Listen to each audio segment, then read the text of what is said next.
makanannya ya obat. Nasi Padang itu obat. Ya kan? Obat pusing, obat lapar, juga obat untuk kesehatan. Kenapa? Karena bumbunya itu ada daun kunyit, ada pala. Artinya kan dia menjadikan makanan sebagai obat dan obat sebagai makanan. Mengasuh sama mendidik itu sebenarnya beda. Peran kita kepada orang lain. Misalkan contoh mengasuh itu ngasih makan. Ya nggak ngasih minum, nyuapin lah maksudnya. Mandiin. Mandiin. Semua orang bisa gantiin kan. Tantenya bisa gantiin gitu kan. Terus neneknya bisa gantiin. Tapi kalau mendidik itu enggak. Kenapa? Ini ada kuncinya. Asbo Multiverse. We talk about everything. Ini kan mau ngobrolin lagi tuh. Kita kan kemarin ngebahas herbal ya. Jadi teman-teman kalau lihat videonya Bunga tentang perjalanan dari nggak haid 3 tahun sampai sekarang mempunyai anak 4, nanti tonton videonya di link ini ya. Oke, kita main kuis aja begini. Iya, gimana? 5 herbal yang harus ada di rumah. Oh iya, jadi ini sebenarnya pembahasan penting ya. Aku ngomongnya panjang ya. Jadi teman-teman sekalian, sebetulnya herbal itu sudah dekat dengan hidup kita. Jadi kalau kita sadari siapa yang suka makan nasi Padang, soto itu kan sebenarnya itu kan makanan-makanan yang sebenarnya juga berkaitan dengan herbal, rempah-rempah, rimpang gitu loh. Jadi sama ya?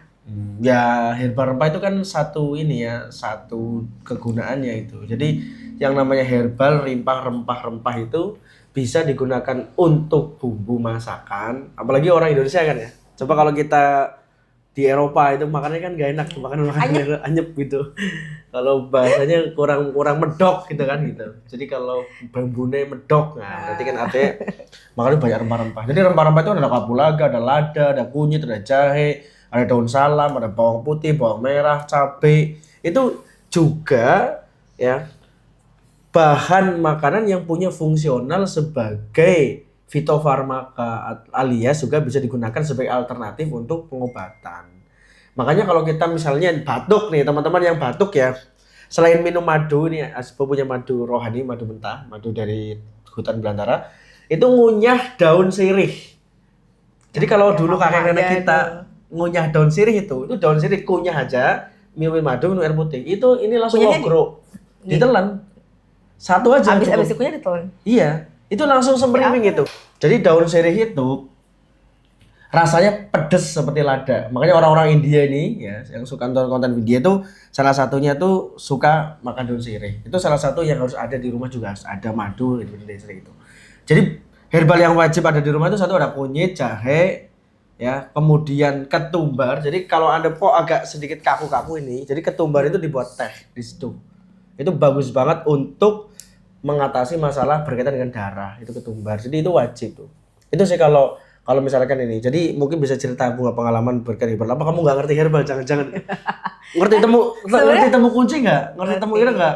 Kayak kalau di Jawa Barat itu kalau bikin sayur bayam itu pasti pakai temu kunci. Kalau temu ireng? Enggak. Apa sih buat apa emang? Temu lawak. Nah, jadi temu itu kan. Temu lawak tahu lah. Nah, jadi kalau namanya empon-empon itu kan ada kunyit, ada kunyit apa mangga, ada kunyit hitam, gitu, ada kunyit ada kuning, ada kunyit oranye itu. Jadi banyak banget literasinya gitu. Gitu. Cuma kan orang masih menganggap itu kayak buat masakan aja gitu loh.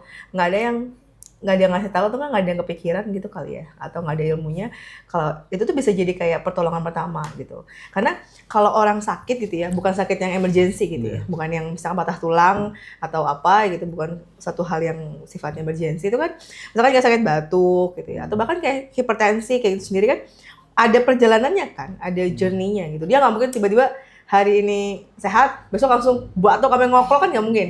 Pasti ada kayak grafiknya gitu kan, awalnya agak semeng-semeng, pusing, terus lama-lama kok kepala berat, terus lama-lama batuk, itu kan dia butuh waktu. Nah, sebenarnya kan kalau misalkan aku pelajari kan, herbal itu dia sudah bisa membantu gitu ya, untuk meredakan udah mulai dari gejala-gejala yang udah ringan itu, yang udah mulai sumeng gitu loh, udah mulai kayak tubuh udah nggak enak gitu. Kita udah bisa langsung ngambil herbal yang ada di dapur gitu kan ya. Sebenarnya kayak gini nih, jadi kalau karena kamu nggak tahu aja. Memang mungkin tidak diajarkan ya, karena memang metodologi pendidikan kita di Indonesia itu adalah by tutur ya. Jadi dituturkan. Makanya ada istilah tutur tinular, jadi tutur dan ditularkan. Beda dengan literasi misalnya di bangsa Tiongkok itu biasa mencatat. Jadi mereka biasa untuk melakukan pencatatan di dalam jurnal, misalnya ini ginseng, ini kemudian goji berry, ini angcu, itu biasa tercatat gitu. Jadi kalau kita tuh biasa dituturkan, misalnya orang demam itu kalau di Jawa itu ada daun dadap ya, diambil, dibungkus, ditempelkan. Atau batuk contoh pakai daun sirih atau pakai jeruk nipis itu. Makanya kan banyak literasi sebenarnya kalau ada istilah begini, ini kan malah dari barat ya. Jadikanlah makananmu sebagai obat dan obatmu sebagai makanan. Nah, itu kan sebenarnya itu di Indonesia itu. Makanannya ya obat, nasi Padang itu obat.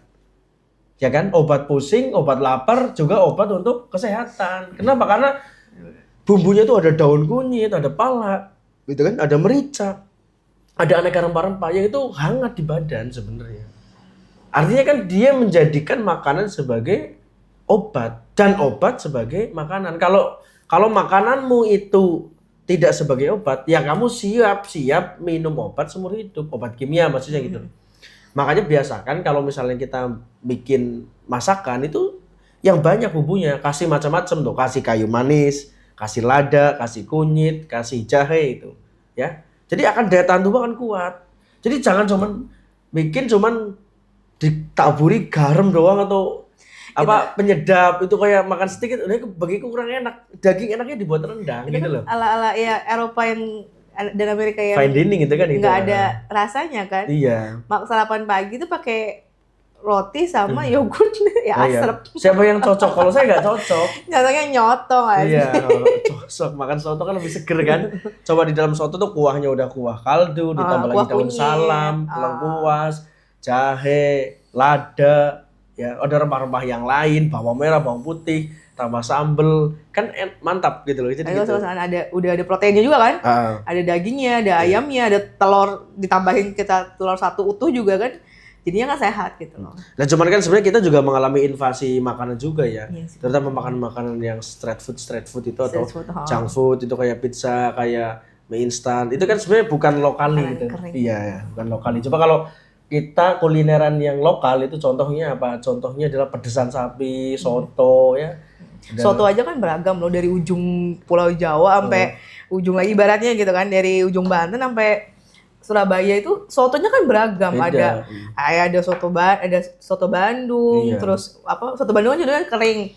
Terus ada, kalau di Cirebon jarang soto ya. Kalau di Cirebon jatuhnya 4 gentong ya. Terus ada soto Pekalongan yang dia kuning. Tauco. Kalau kuning itu Madura sama Surabaya. Terus ada juga yang soto Boyolali yang dia bening gitu kan. Soto Bogiam, Jogja juga. Jogja dengan persotoannya, terus geser lagi sampai ke Surabaya, sampai ke rawonnya yang udah berubah ke Madura juga gitu. Itu sebenarnya kita tuh rich banget loh untuk masalah makanan gitu. Latar belakangnya sebenarnya karena memang beragam sekali herbal-herbal yang ada di sekitar kita. Jadi kayak misalnya kamu kemarin cerita masalah picoe segala macam, kalau terbiasa makannya herbal tuh insya Allah ya orang Indonesia akan sehat-sehat. Kalau makannya berdasarkan rempah-rempahnya banyak, gitu. Apalagi Jawa Barat ya, orang Jawa Barat kan makan lalapan mentah-mentah, salad segala macam itu kan. Itu kan sehat banget, mukanya bisa mulus-mulus banget.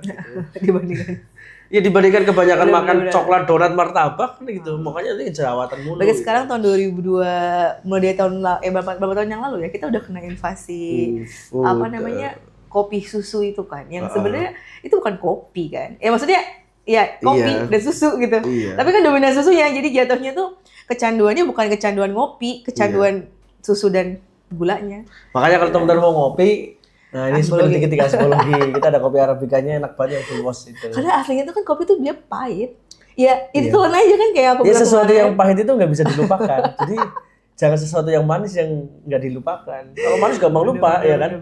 Tapi yang pahit itu nggak terlupa. Dan kalau misalkan kita minum kopi yang pahit, kita paling sanggup cuma segini doang nih. Ya, espresso segini misalnya. Kan. Iya, espresso. Ya tapi kalau misalkan kita minum kopi susu, kita bisa sampai seliter ya. Sampai kembung. Nanti ujung-ujungnya PCOS. Iya benar. Karena mungkin ceritain. Kenapa mungkin kebiasaan hidupnya Bunga sampai dulu kena PCOS itu? Iya, dulu itu kan salah satunya itu yang bikin imbalance hormonal itu adalah susu kan sebenarnya gitu. Maniak ya? Maniak susu itu. Oh, jadi ini Bunga tuh maniak susu. Susu apa susu? Susu apa sih dulu ya? Susu sapi ya?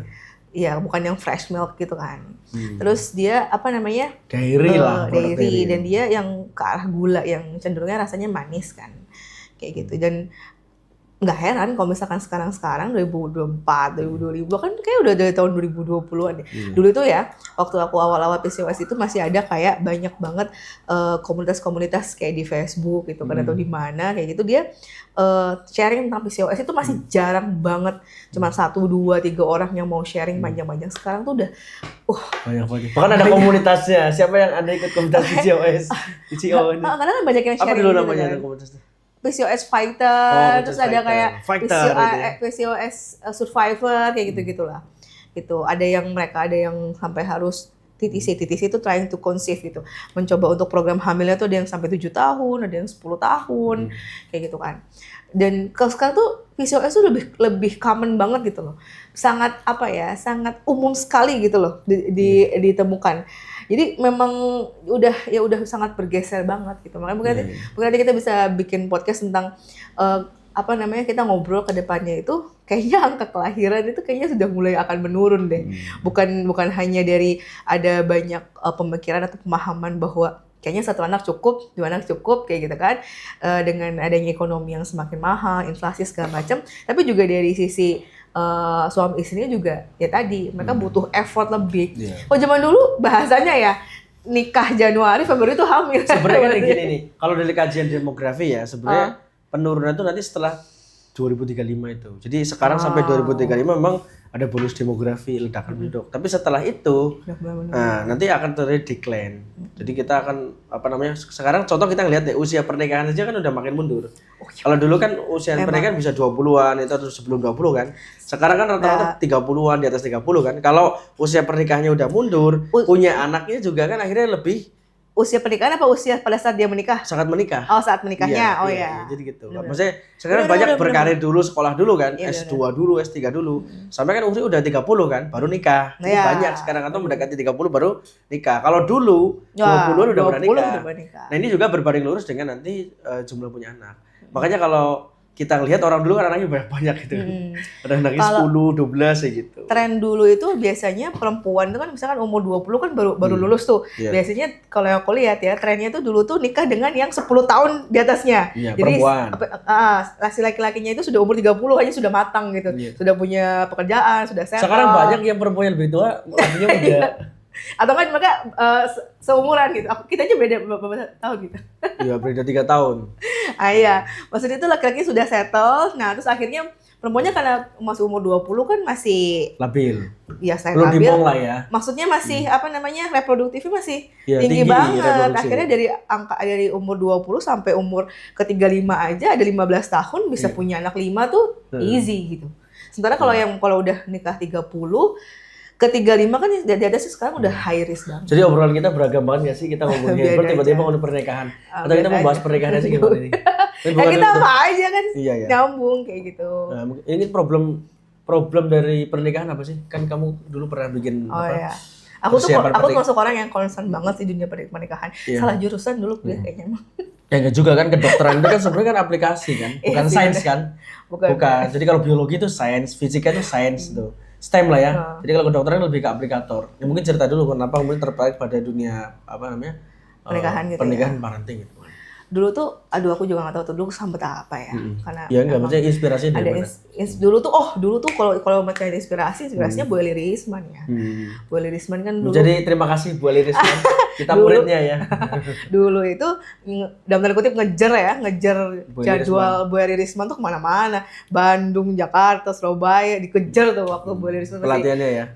Pelatihannya, seminarnya kayak gitu kan. Dulu tuh sempet kayak masih punya ada keinginan Indonesia tuh kurang loh untuk orang-orang yang concern banget di dunia di dunia pernikahan, pengasuhan, pendidikan. Dulu tuh kurang banget. Yang menonjol kan baru Bu Eli Risman itu kan. Waktu tahun-tahun 2000-an ya gitu. Baru yang menonjol tuh satu. Sekarang kan udah mulai banyak. Udah mulai banyak yang concern, udah mulai banyak yang sadar kayak gitu. Jadi karena dulu tuh aku berpikir bahwa orang tuh kan memahami parenting itu tentang parents kan. ya nggak sih? Orang tua. Orang Enggak, atau sorry. parent atau tentang Sorry. pengasuhan. Tentang parenting itu orang memahaminya itu tentang anak. Mengasuh anak. Ya. Mengasuh anak. Padahal sebenarnya anak itu kan tergantung orang tuanya. Iya. Jadi sebelum punya anak kan kita jadi suami dan istri dulu dong. Iya. Nah itu dia. Jadi makanya aku lebih banyak concern ke dunia pernikahan dulu karena kalau misalkan belum settle, ketika punya anak, aduh gitu banyak aduhnya. Sebenarnya kayak gini nih, Gitu. kalau kajian yang aku lihat itu mesti begini. Kalau kita banyak benar lihat pelatihan parenting kan fokusnya kepada pengasuhan anak kan. Padahal ada satu yang dibenahi. Misalnya gini, ketika Anda itu menikah, maka Anda itu harus belajar dulu parenting. Kenapa? Karena yang diasuh tuh anak mertua. Jadi, misalnya saya itu mengasuh anak mertua. Jadi dalam kita mengasuh itu kan juga perlu ilmu. Nah, di situ makanya kita punya jalan lah, metode gitu ya, yaitu kita mencontoh pada Rasulullah SAW. Dan gini, banyak orang yang belum tahu secara utuh bahwa mengasuh sama mendidik itu sebenarnya beda. Mengasuh itu misalkan kayak kita ada anak kita misalkan umur 3 Bedanya di tahun. mana? Nah ini, jadi misalkan kita mensubstitusikan peran kita kepada orang lain. Misalkan contoh mengasuh itu ngasih makan. Ya nggak ngasih minum, nyuapin lah maksudnya. Mandiin. Semua orang bisa gantiin kan, tantenya bisa gantiin gitu kan, terus neneknya bisa gantiin. Tapi kalau mendidik itu enggak. Kenapa? Ini ada kuncinya. Mendidik itu salah satu kuncinya yang paling powerful itu adanya di dialognya, di percakapan seperti ini. Anak kan udah bisa paham. Tapi kalau udah anak bisa kecil mendengar. kan udah dialog gimana? Ya, maksudnya kita yang mendialogkan kepada dia gitu maksudnya. Jadi ketika pada saat kita menyajikan makanan itu, kita jelaskan kepada dia bahwa yang kau makan hari ini, coba kamu lihat komposisi makanannya, gitu kan. Misalkan kayak Malik gitu kan, dia suka banget makan kerupuk kan. Dia harus tahu bahwa kenapa saya nggak boleh banyak makan kerupuk, kenapa saya harus 1 aja, 2 aja. Nah itu yang ada dialog conversation di situ gitu loh. Bahwa lihat komposisi makanan kamu, dia ada karbonnya, dia ada proteinnya. Kerupuk itu hanya tambahan saja. Nah, itu yang kadang-kadang orang tua itu miss. Jadi mereka itu hanya mensubstitusikan kepada orang lain, tapi tidak ada dialognya, cuma makan-makan doang. Nah, itu.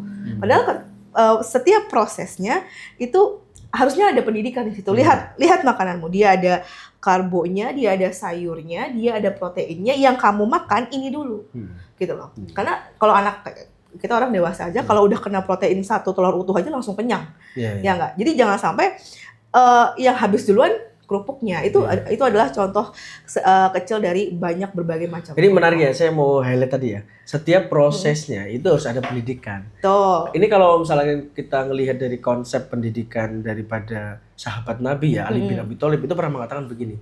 Jadi kalau kita punya anak itu 7 tahun pertama itu perlakukan seperti raja. 7 tahun pertama, jadi 0 sampai 7 tahun. 7 tahun, betul. Kemudian 7 tahun kedua, jadi usia 7 tahun sampai 14 tahun perlakukan seperti prajurit. Seperti prajurit ini. Nah, 7 tahun ketiga, 14 tahun sampai 21 perlakukan seperti sahabat. Jadi memang kalau ini kan konsep ya, parenting Islami sebetulnya kalau kita lihat bahwa 7 tahun pertama ya kita perlakukan seperti raja. Tapi 7 tahun kedua makanya diperintah sholat segala macam, kalau enggak ya dikasih enggak dilatih, enggak cukup dengan nasihat. Betul. Gitu. Nah, baru 7 tahun ketiga baru diajak ngobrol sebagai sahabat. Gitu. Nah, inilah makanya ketika kita ngelihat anak-anak yang mungkin terpapar miras, terpapar rokok, terpapar drugs ya, narkoba, games itu, jangan-jangan itu merupakan dalam human development ya, pembangunan manusianya itu memang peran serta orang tua mendidik itu kurang. Maka kan ada istilah begini ya. Kalau kita mendidik 1 orang, itu 2 orang tuh nggak cukup. Ayah dan ibu yang cukup. Tapi butuh 1 kampung, 1 desa. It takes a village to raise a child. Itu. Termasuk juga ada ulama yang pernah mengatakan begini. Jadi kalau kamu punya anak laki-laki, kamu hanya menduduk 1 orang. Iya. Tapi kalau kamu punya anak perempuan, kamu mendidik 1 generasi. Betul. Karena kalau itu kan relate juga ke dalam pembahasan Islam bahwa yang namanya perempuan itu kan warabatul bait ya, ajal itu kan. Ajal. Jadi dia sebagai pendidik generasi dan sebagai madrasatun ula. Nah, jadi memang kalau kita lihat kaum perempuan itu hari ini cuma mementingkan tas branded, materialisme, bukan bagaimana mendevelop ya akal ya, potensi tertinggi pada manusia tentang literasinya, tentang akalnya, tentang pengetahuannya, maka ya siap-siap saja generasi itu rusak. Gimana ini pandangan? Karena kalau perempuan dia nggak punya ilmunya, yang dia ikutin adalah perasaannya. Ya kalau ya itu tadi, kalau misalkan dia nggak tahu, dia have no idea, dia harus ngapain, yang kayak aku cerita kemarin, yang dia ikutin hanya instingnya belaka. Bukan berarti kita menolak insting tersebut ya, ada rasa feels gitu. Enggak, tapi kita tadi ilmunya. Dan ini yang harus perlu di-reminder. Makanya kenapa setiap kali bahas tentang orang tua itu kita harus bahas tentang rumah tangga juga. Perempuan itu kan bengkok. Kebegokan perempuan tuh kayak gini. Ini easy banget loh, karena aku sendiri menyadari ngaca masalahnya. Soalnya ini bukan banyak banget kontennya, cek di Instagramnya ya. Karena aku sebagai perempuan juga ngaca, maksudnya bahasnya sadar diri. Jujur gitu. ya, jujur li gitu loh. Jujur li nggak, karena emang udah ada di Al-Quran jelas bahwa perempuan itu bengkok. Gitu. Maksudnya jadi bukan yang akhirnya merasa terhina atau apa enggak, tapi akhirnya sadar gitu. Alhamdulillah ini pengakuannya. Sadar bahwa kadang-kadang tuh misalkan kita kayak gini, misalkan aku sendiri gitu ya, aku lagi pusing, lagi penat banget, aku nggak tahu harus memutuskan yang mana. Akhirnya aku tanya ke Mas Bayu kan sebagai suami, kalau menurut kamu yang gimana nih? Kamu skenario A, B, C gitu. Oke, C aja. Harusnya kan udah selesai ya, tapi enggak. Besoknya tuh galau lagi, tanya temennya, tanya di sosmed kayak gitu. Itu salah satu kebegokan perempuan. Jadi kalau misalkan dia tidak kokoh ilmunya, bahasanya perasaannya itu akan luber kemana-mana. Dia akan lebih mudah untuk ibaratnya ya, lebih mudah untuk curhat, colongan kayak gitu, lebih mudah. Itu apa relate dengan isu sekarang yang banyak isu-isu di sosmed itu penuh dengan selingkuh, dengan jualan itu kalau perselingkuhan. Sebenarnya kalau aku pribadi itu lebih suka kita menggunakan kata terms yang sesuai dengan syariat aja deh. Mendekati zina atau zina itu sendiri. Karena selingkuh itu dia bukan yang ada di dalam Al-Quran. Karena dia ada dua ya, mendekati zina atau dia zina itu sendiri. Zina itu dia sudah dalam ini adalah dia berhubungan badan bukan dengan mahramnya. Kalau mendekati itu adalah aktivitas yang mendekat ke arah sana. Tapi kan masif ya berita-berita tentang berita Maisah. Masif banget. Istilahnya apa? Berita apa? Apa sih? Negatif. Iya, negatif apa istilahnya dalam bahasa Arab tuh istilahnya itulah. Berita-berita yang kalau menurut aku tuh mubah apa? Sampah. Ya, sampah lah ya. Berita-berita yang toksik, dan iya sebenarnya berita-berita yang seperti itu kan jadinya berita yang fear mongering ya. Jadi berita yang menakutkan. Orang banyak yang takut kan gara-gara itu. Ya enggak. Kayak misalkan kita ngelihat ada misalkan kita disuguhi berita seharian tentang mobil nabrak.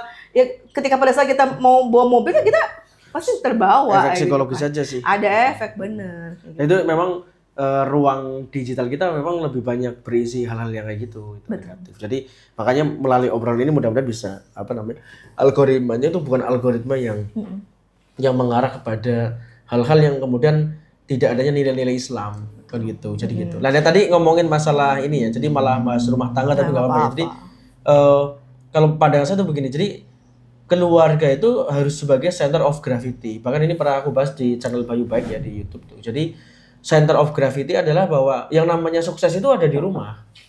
Yang namanya tenang itu ada di rumah, namanya bahagia ada di rumah. Jadi jangan sampai kita mengejar sukses itu di luar rumah. Gitu. Jadi penting banget kita membangun keluarga. Jadi keluarga sebagai center of gravity. Jadi kalau misalkan Anda itu berhasil membangun ya keluarga, Anda itu bisa membangun apapun karena energinya itu bisa banyak. Coba kalau misalkan suami istri cekcok, kan nggak ada ketenangan kan, ya pasti nggak bisa fokus itu, mau usaha, mau karir, mau profesional itu nggak bisa. Makanya betapa banyak misalnya pelajaran tentang keluarga ini, tapi kan sayangnya di sekolah nggak ada, nggak ada. Jadi karena untuk kita membangun keluarga kita butuh yang namanya purpose, kita butuh tujuan. Nah tujuan itu dibangun melalui siapa diri Anda, identitas, jati diri gitu. Jadi saya ini siapa? Itu plus makna kesuksesan atau makna kebahagiaan itulah yang kemudian akan membangun yang namanya tujuan. Jadi tujuan itu komponennya ada dua ya, identitas diri dan makna kesuksesan. Itu barulah bicara tujuan. Jadi tujuan itu purpose. Jadi kalau kita mungkin berumah tangga nggak punya tujuan, nggak kemana-mana, nggak jadi apa-apa. Betul. Ya kan paling cuman makan tidur punya anak kayak gitu aja kan itu. Makanya harus ada di dalam keluarga muslim itu visi. Bagaimana kemudian kalau kita lihat di dalam Quran itu kuntum khairu ummah, jadi menjadi umat yang terbaik. Makanya disitulah peran keluarga sebagai institusi yang hebat, yang perlu dipupuk, yang perlu dibangun itu berat. Makanya butuh yang namanya visi, butuh namanya purpose, alias butuh namanya ideologi atau mabda, itu kan ya. Butuh mabda, akidah lah gitu. Ini kita pernah ngobrol juga ya, Ya. ngobrol sehari-hari gitu. Ya. Kalau misalkan pendidikan yang sekarang, goalsnya kan memang tidak menjadikan seorang perempuan itu dia akan menjadi seorang istri, menjadi seorang ibu, seorang akaknya juga tidak menjadi seorang suami atau menjadi seorang ayah, tapi menjadikan mereka sebagai pekerja. Apa kita pernah share Karena memang konsep pendidikan sekarang itu konsep pendidikan Prusia. pendidikan Jadi apa? pendidikan di Industri mana untuk membentuk pekerja dan prajurit itu gitu. maksud aku. Bukan bagaimana kita kemudian menjadi problem solving. Padahal sebetulnya kalau kita lihat ya, kita dunia Islam, maksudnya kita negeri Islam, kita harus menggunakan value atau nilai-nilai yang kemudian di luar nilai-nilai modern template itu. Betul. Itu yang kemudian kesuksesan itu semu, rumah tangga juga semu gitu loh. Tapi kita harus kembali kepada akidah Islam. Jadi ini yang kemudian harus kita gali oleh para pemikir, para intelektual Islam segala macam untuk kemudian kita percaya diri dengan konsep Islam itu. Karena untuk membangun keluarga itu butuh ideologi dan ideologi yang diridhoi oleh Allah Subhanahu wa taala itulah ideologi Islam. Jadi ajaran Islam. Contohnya kalau kita kepengen anak kita menjadi baik ya didik dia dengan Islam. Istri kita baik didik dia dengan Islam. Ya kan? Ekonomi kita pengen baik ya ekonomi Islam kan gitu. Coba gitu. ya gini. Kita dari pendidikan dasar, SMP, SMA, kuliah, kita nggak pernah diajarin apapun tentang bagaimana cara menjadi istri, jadi ibu, jadi suami, jadi ayah. Walaupun S1, S2, S3 ya. Ya nggak ada. Semuanya hanya untuk hanya untuk karir. pekerja. Ketika pada saat menikah, akhirnya kita kan paham ya, kalau misalkan seseorang ketika dia tidak memiliki maklumat, dia nggak memiliki informasi awal, yang dipakai apa? Yang sudah dia pahami dari sebelumnya, yang bisa dia indera terdekat, yaitu pola komunikasi, pola pernikahan orang tuanya. Ya nggak, bagaimana cara dia melihat ibunya berinteraksi dengan bapaknya, bagaimana rumah tangga ibu dan bapaknya. Ya mungkin ada yang harmonis, ada yang cemara lah bahasanya. Ada yang harmonis, ada yang cemara, ada yang hancur, berantakan, ada yang broken. Aku kan banyak contohnya. Nah, sebenarnya kayak gini nih, kalau kita lihat dorongan orang beraktivitas itu cuma dua tuh. Dia didorong oleh dua hal. Kalau beraktivitas atau satu itu berdasarkan akalnya, kedua itu berdasarkan nafsunya. Iya benar. Contohnya orang capek, haus, lapar itu nafsu kan. Ya kan, tertarik itu kan nafsu gitu. Nah, jadi kalau kita buka literatur lagi ya, kalau malaikat itu kan dia hanya punya akal. Nggak punya nafsu. Kebalikannya hewan. Hewan itu semuanya nafsuan. Nafsu, walaupun hewan punya otak sapi. Iya, jadi makanya otak itu bukan akal. Bukan. Iya, itu jadi gitu. Makanya manusia istimewa itu karena akalnya. Nah, ketinggian akal itu tergantung perilakunya.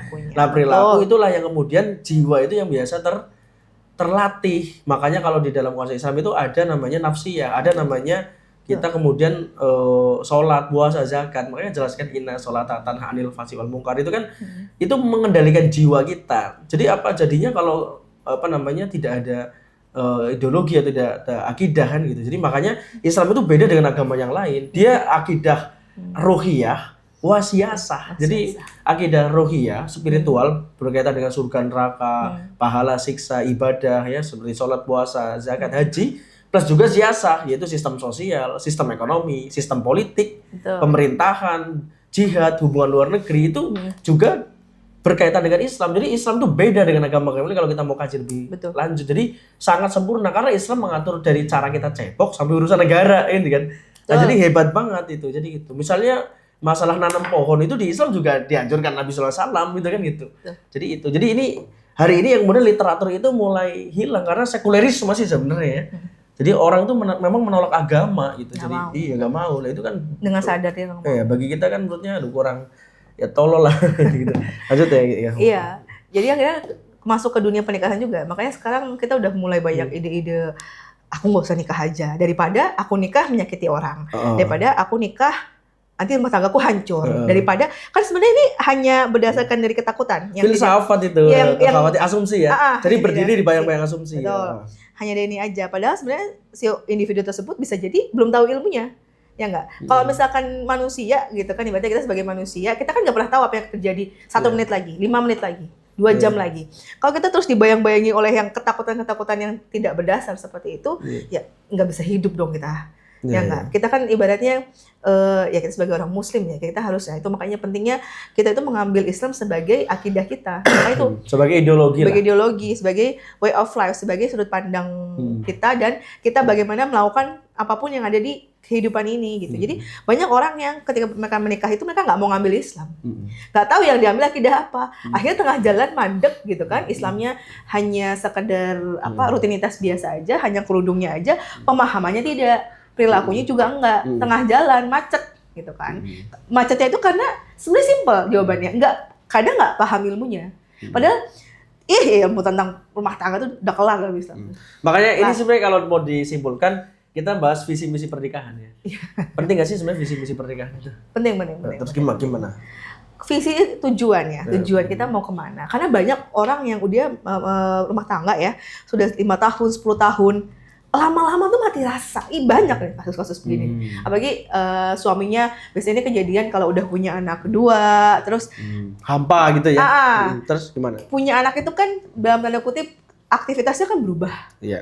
Si ibu pasti lebih banyak ngurusin anaknya, rumah tangganya. Ketemu suami pas waktu malam doang. Udah sibuk kerja cari duit, udah overwhelming. Udah overstimulate gitu kan, udah capek.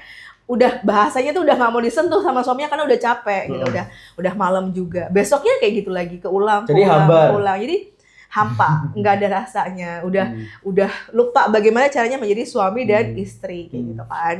Jadi situ akhirnya nggak ingat bahwa rumah tangganya itu dia ada punya tujuannya. Setiap hari itu harusnya itu mengarah ke arah tujuan tersebut. Kalau mau dibalikin lagi, visi misi itu penting. Tapi yang memegang kendali, yang memegang itunya ya pemimpinnya. Nah sebenarnya perempuan, istri itu aslinya tergantung pemimpinnya. Jadi gini, perempuan kalau udah nikah, dia kita bisa melihat bagaimana kepemimpinan suaminya itu dari istrinya. Kalau istrinya itu dia dalam tanda kutip pemahamannya bagus, akidahnya dia bagus, walaupun bengkok, tapi bengkoknya itu tidak sampai ke publik gitu ya. Bengkoknya itu masih di dalam rumah, lalu dia amaliyahnya bagus, nafsiyahnya bagus, suaminya berarti berhasil. Makanya paling penting bagi kita para suami ya, itu membangun keluarga itu memang butuh purpose dan saya mungkin ngasih pandangan aja ya. Jadi ini yang kemudian saya pegang selama ini gitu. Jadi sebetulnya laki-laki itu satu posisinya itu dia sebagai yang pertama adalah qawam. Makanya kan istilah ar-rijal qawamun nisa. Sebagai leaders. Makanya pentingnya kita belajar leadership gitu. Dan leadership itu kan diwujudkan dalam tanggung jawab. Dalam kerangka kepribadian yang dibentuk. Lah kepribadian itu unsurnya adalah pemikiran, akal gitu. Jadi kita ngerti gitu ya. Paham, punya mafhum, punya pemahaman.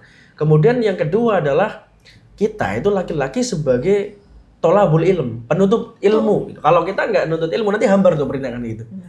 Kenapa tuh pernikahan yang hambar? Karena tidak memaknai. Untuk apa keluarga ini dibangun? Akan kemana keluarga ini berjalan? Ya kan? Cinta doang nggak bisa. Iya nggak bisa. Saya katakan nggak bisa nikah modal cinta doang, nggak bisa. Butuh ideologi, butuh mabda, butuh akidah Islam. Biar tahu keluarga ini dibangun untuk apa, akan kemana keluarga ini berjalan. Untuk apa sih semua ini kan gitu. Nah jadi ini karena makanya itu didapat memaknai, memikirkan itu dengan cara apa? Tolabul ilm, belajar sebagai penuntut ilmu. Jadi menuntut ilmu itu dari kita bisa menuntut ilmu sampai mati liang lahat. Nah yang ketiga adalah kita sebagai pendidik generasi. Jadi laki-laki itu juga kalau ada istilah misalkan al-ummu madrasatun ula ya, perempuan itu madrasah pertama, kepala sekolahnya itu laki-lakinya, suaminya. Nah, 3 peran sentral ini sebagai pemimpin, sebagai penuntut ilmu dan sebagai pendidik generasi. Kepala sekolahnya kan laki-laki. Lah jadi ini perlu usaha. Makanya syarat ketenangan itu biar bisa tenang semua ini butuh ilmu. Pertama, yang kedua butuh akal. Jadi akal, logik, rasional gitu. Lah itulah yang senantiasa kita bisa mengarahkan ke bengkokan istri. Betul.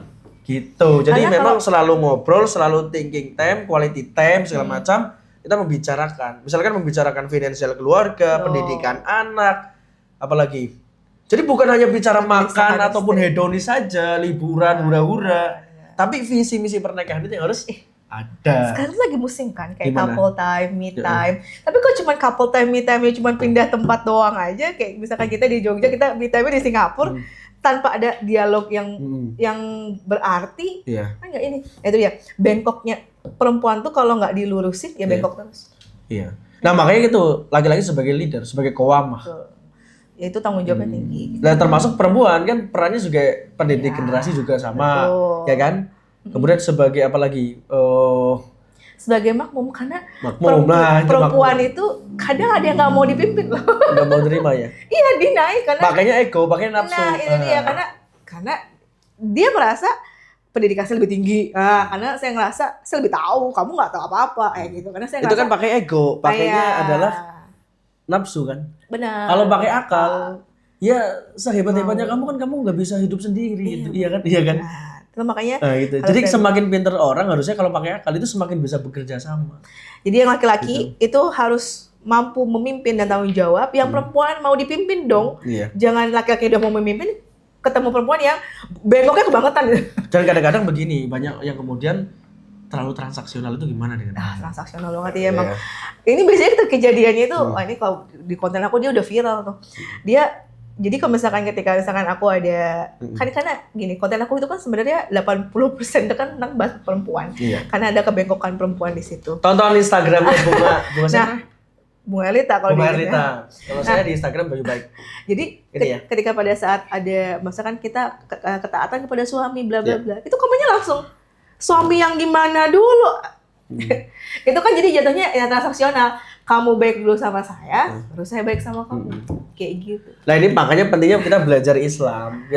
Kita kemudian menginstal Islam sebagai pemahaman kita, sebagai akidah akliyah, gitu, sebagai pemahaman yang menjadi persepsi gitu. Iya, padahal dorongan untuk taat kepada suami bukan karena Hartanya. baik duluan. Kan banyaknya Iya, karena banyak yang karena hartanya tergantung. siapa yang taatnya karena hartanya. Harta memang penting tapi harus karena akidah. Harta itu penting, tapi yang bukan satu-satunya hal yang paling penting. Penting. Tergantung bulanannya dong. Kalau bulanannya 10 juta, bulanannya 20 Hanya kan transaksional juta. kan ya. Padahal kembali lagi, untuk apa sih keluarga ini dibangun? Akan kemana sih dia berjalan? Ini kan kalau hanya berdasarkan materi ya, wah itu runyam itu. Nggak bisa terjadi sakinah, mawaddah, warahmah. Gitu. Tapi ini bisa bawa ke ekonomi juga loh. Tapi bener ya, Gimana? perempuan itu memang punya kecenderungan. Ya ekonomi memang penting. Iya. Penting. Maksudnya perempuan itu ketika pada saat tahu kondisi keuangannya gimana, Iya. itu mempengaruhi loh. Iya. Percaya nggak? Maksudnya harus dipercaya bahwa mungkin ada beberapa suami-suami yang mungkin kalau suami itu kan mungkin lebih mentalnya lebih ini ya, lebih Iya. firm gitu ya. Iya. Tapi kalau perempuan itu ketika pada saat kan perempuan itu dia berpikirnya lebih luas ya. Wah, uang segini nih, wah nggak bisa nih. Wah, nggak cukup segini-segini. Itu ya goyang bahasanya, mudah goyang. Iya. Itu butuh diteguhkan lagi sama suaminya tentang masalah ekonomi ini. Nah, caranya begini sebenarnya kalau seperti itu. Jadi yang pertama itu kan kalau kita udah pakai asumsi ya, itu panik kan. Nah, Maka sebetulnya kalau seperti itu dibahas. Jadi Benar. fokusnya ke solusi. Jadi kan solusi dan budgeting. Nah, Jadi betul. budgeting. Nah kadang-kadang itu kita nggak bisa keluar dari survival ya, hal-hal yang gitu masalah ekonomi itu karena nggak ada budgeting. Dan harus disiplin. Misalkan kalau pendapatan kita baru misalnya sedikit gitu ya, ya budgeting, hidup semurah mungkin, yang penting nggak mati dulu gitu loh. Iya, benar-benar. Kalau perlu makan nasi sama garam aja gitu. Kan gitu kan kita lakukan seperti itu kan sampai budgeting itu oke, kita punya bantalan, punya fondasi untuk masalah keuangan itu kan sebenarnya bisa dipecahkan. Tapi kuncinya disiplin dan punya kemauan. Makanya disitulah pentingnya tujuan. Tujuannya mau keluar dari kesulitan, dia harus budgeting, harus nabung, disisihkan untuk sebagai bantalan fondasi.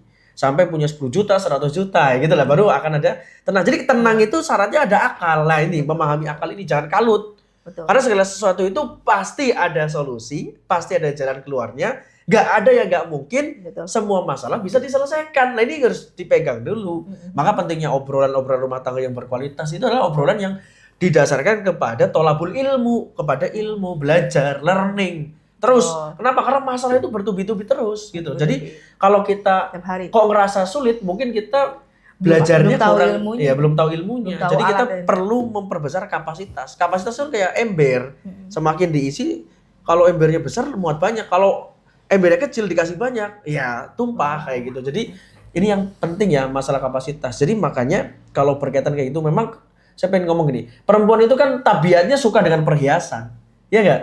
suka dengan perhiasan, suka dengan kenyamanan, Mas. suka dengan kenyamanan kan, suka diurus, diopeni segala macam. Nah makanya tanggung jawab laki-laki itu menjadi kewama itu harus tangguh memang laki-laki itu. Karena takdirnya laki-laki pemimpin. Ya pemimpin itu harus tangguh gitu. Makanya bagaimana bisa kebahagiaan kita laki-laki itu bagaimana misalnya kalau bisa membahagiakan istri, membahagiakan anak, mencukupi mereka kan. Nah makanya kita harus tangguh dan istri itu pun harus support. Ngomong kayak gini, ya mas aku terima nafkahmu itu ya. Semangat. Nah itu pasti akan jadi semangat luar biasa. Jangan malah banyak ngedumal, banyak ngomel, banyak ngata-ngatain nih bagi para istri-istri nih. Kalau Anda tuh banyak ngata-ngatain suami, itu pasti suaminya nggak bisa Kepikiran ya sih, iya nggak bisa berhasil. Karena untuk berhasil butuh ketenangan. Jadi Disemangatin aja belum tentu semangat. iya, tapi butuh ketenangan, butuh support. Lah inilah sabar aja, sedikit aja.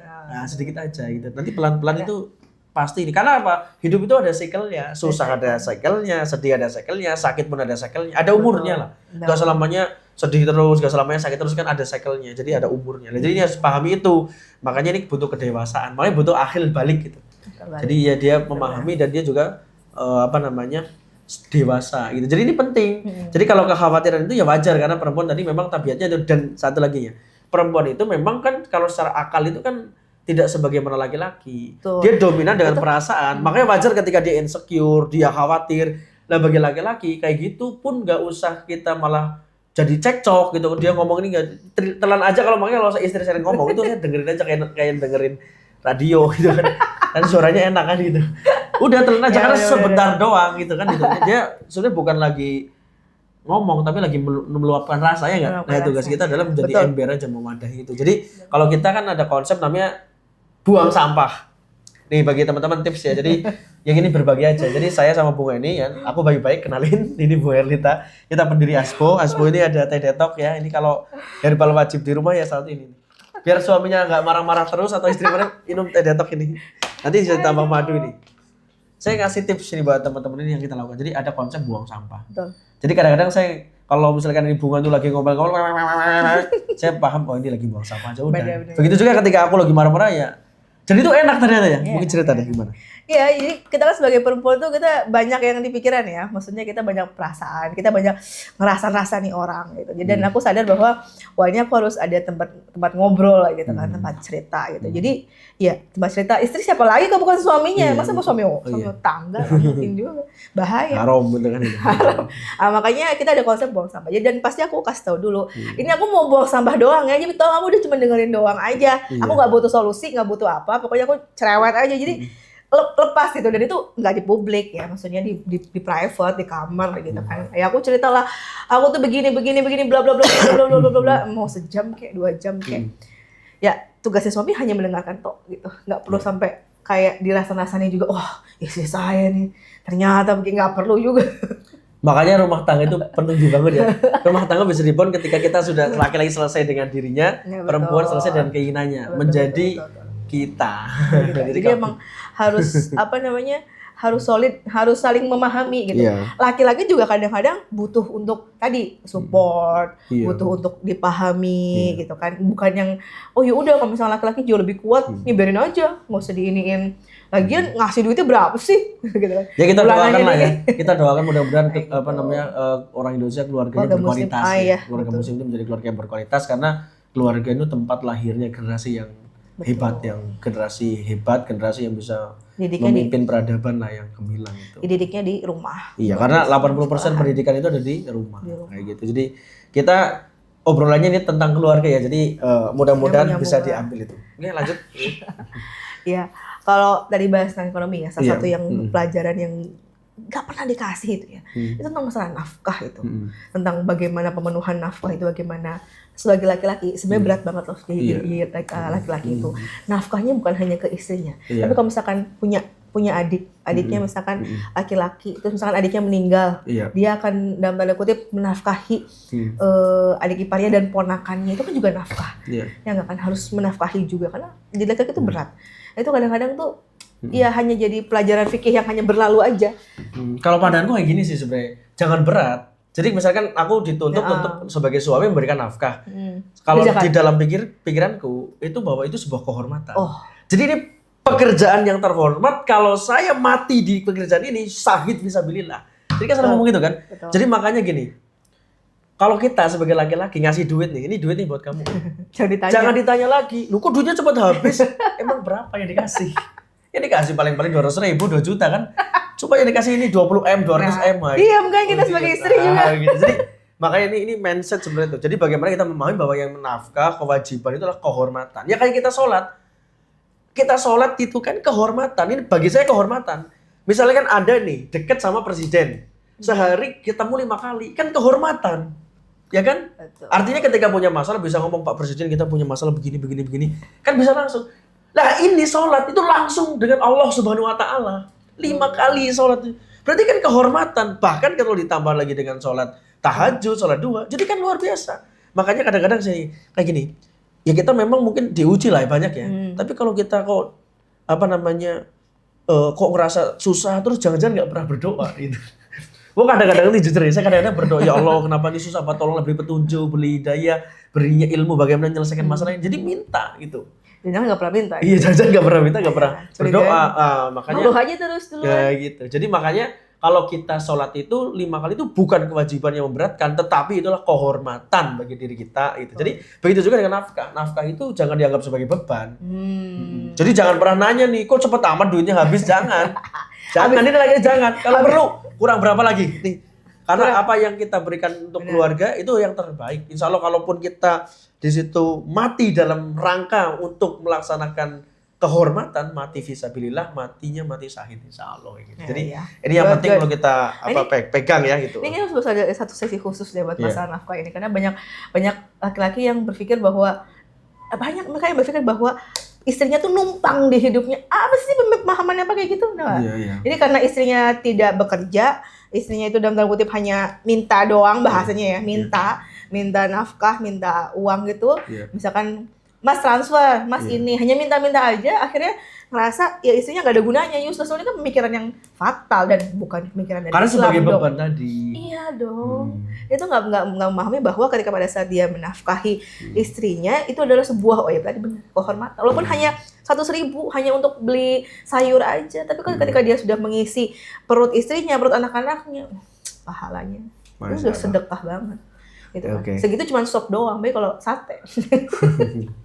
Jadi gitu ya teman-teman sekalian, ini mungkin kita sharing tentang keluarga, mudah-mudahan dapatkan insight. Jadi kesimpulan adalah bahwa membangun keluarga itu butuh ilmu, butuh perjuangan, karena keluarga itu sebagai center of gravity ya. Jadi kalau kita berhasil membangun keluarga, insya Allah kita berhasil membangun apapun. Karena anak-anak yang broken home saja itu kan juga karena keluarganya yang kadang-kadang papa mamanya atau ibu bapaknya tuh bermasalah, ini ngaruh juga ke dalam pertumbuhan, sehingga dalam pembentukan human development, SDM atau kualitas manusia juga berpengaruh. Broken home itu kan yang broken pemikirannya ya? Iya, broken pemikirannya. Bukan rumahnya ya, kalau bukan rumahnya yang hancur. Kalau rumahnya hancur ya mungkin karena tapi ada psikologinya kan, itu mentalnya. Jadi makanya mental model terbentuk itu memang dari keluarga penting. Jadi budaya di dalam keluarga, culture itu memang penting banget. Nilai-nilai value yang dibawa gitu. Makanya ini satu lagi ya.